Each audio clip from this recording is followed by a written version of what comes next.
The origins of animation can be dated back to as early as the 1600s, with inventions such as the magic lantern, 1650, the zoetrope, 1834, and the theater optical, 1876. All three of these inventions took advantage of the persistence of vision, a phenomenon where the human eye retains an image for a brief moment after it disappears. This allows for a sequence of slightly different images to be perceived as one constant moving motion in quick succession. It wasn't until the year 1906 J. Stuart Blackstone created the first film-based animation, Humorous Phases of Funny Faces. The technique Blackstone experimented with involved taking a photo of whatever he drew and then taking another photo of an almost identical drawing, but with a slight change in movement. Photographing it repeatedly with these small changes resulted in the creation of a moving animation, also known as stop motion. In the clip you see now, he is videographing him drawing the guy, but in the next clip with the woman, you can see when the stop motion comes into play and how it affects the film overall.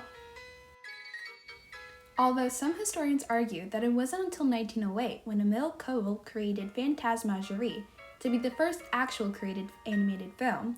Instead of using stop motion like Blackstone, Cole placed each drawing on a lit-up glass plate and traced the next drawings on top repeatedly until he had hundreds of different drawings. Disney around the 1930s would go on and begin to utilize two key inventions, Technicolor and synchronized sound. The company, Technicolor Motion Picture Corporation, developed a three-color process that involved the use of a beam-splitting optical system to apprehend different color channels separately. In all punctuality, this gave filmmakers the ability to create animated films in saturated, vibrant colors by mixing numerous pigment layers during the printing stage. Before this invention, animated films utilized shades of black and white, limiting the artistic expression of the artists and storytellers. Coincidentally, around the same time, synchronized sound rose up to the occasion as another crucial advancement.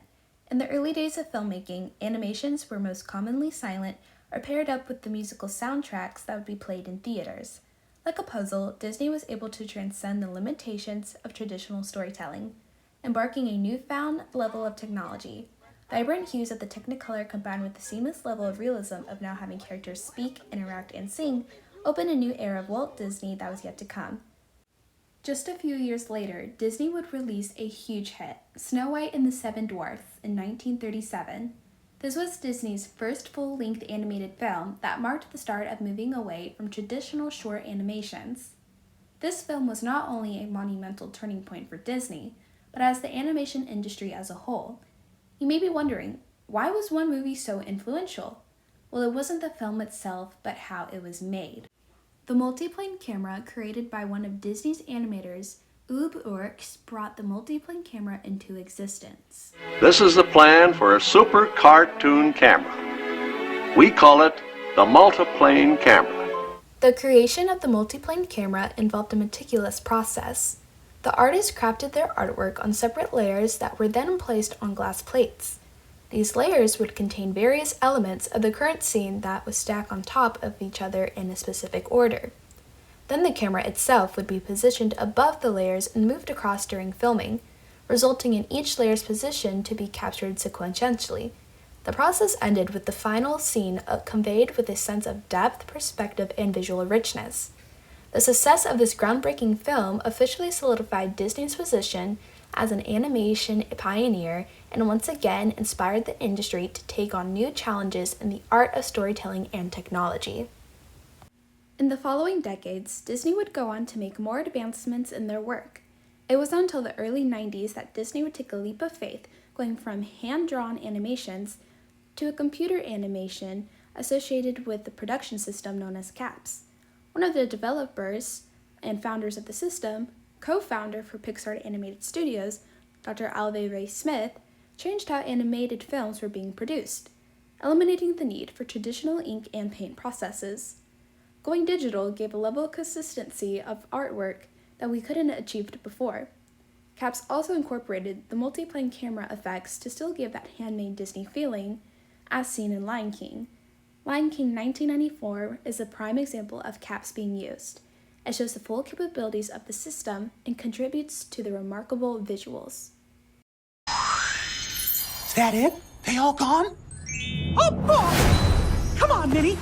This is it. Let's get the gang! Yahoo! Now in the 21st century, Disney continues to evolve with its animation methods. Embracing the advancements in 3D animation and digital technology, popular movies like Moana 2016 and Frozen 2 2019 highlights the commitment of pushing boundaries to keep up with the status quo, captivating audiences of all ages to a big screen with their depth, storytelling, and realism. Being able to stand here today and to look how far we've came from the very first camera back in 1650 to now using CGI for fully animated films is truly a triumph to show how far we've come with developing our technology.